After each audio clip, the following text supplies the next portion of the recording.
gens, normalement, ils vont pas dire « Wesh, qu'est-ce que tu portes? » Ils vont faire comme « Ah, cool, j'aime ta robe. Où est-ce que tu as trouvé ça? » Puis là, je dis « Ah, ben c'est moi qui l'ai fait. » Je m'appelle Edith Chartier. Je fais des costumes, des reproductions de costumes historiques. Je fais des costumes de bande dessinée. Je fais des costumes de super-héros. Pas mal n'importe quoi qui m'intéresse, je vais normalement essayer au moins une fois ou deux. J'aime beaucoup les costumes historiques parce que ça me donne la chance de faire de la recherche. Puis j'aime beaucoup l'aspect recherche sur les costumes historiques. J'aime le défi de prendre une image d'un personnage que j'aime puis de créer le costume pour que ça soit tridimensionnel. C'est un défi presque en architecture parce que si tu vois un costume dans une bande dessinée ou quelque chose, ça va pas te dire où sont les coutures, puis il faut que le tissu il tombe d'une certaine façon, puis il faut que ça ait l'air d'une certaine façon pour représenter ce personnage-là autant que possible.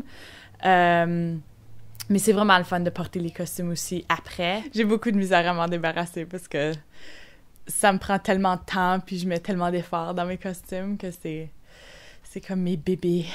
J'aime aussi pouvoir parler aux gens parce que les gens, normalement, si t'es habillé comme whatever, les gens vont pas venir te parler, ils vont pas s'ouvrir puis ils vont pas venir commencer une conversation avec toi. Mais si t'es dans un costume vraiment comme différent, ils vont se demander « Mon Dieu, qu'est-ce qui se passe? C'est quoi ça? » Puis il est vraiment différent ton costume. Puis là, ils viennent puis ils demandent des questions. Fait que, tu sais, si tu commences un dialogue, puis là...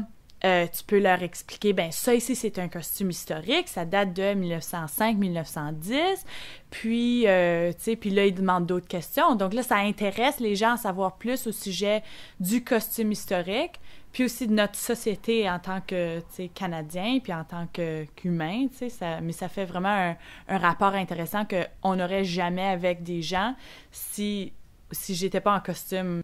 J'aime... les années 50 aussi, mais ça, c'est comme ma façon de jouer au costume tous les jours.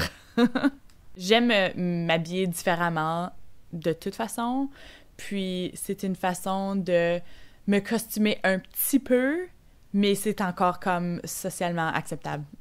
Si je pouvais faire un retour arrière temporaire, je le ferais, mais ça, je voudrais pas vivre dans ces temps-là parce que c'était vraiment pas un bon temps pour être une femme, puis c'était pas un bon temps pour comme tout. Fait que, sauf pour le linge. Le linge était vraiment awesome, mais à part de ça, ce serait pas une bonne période.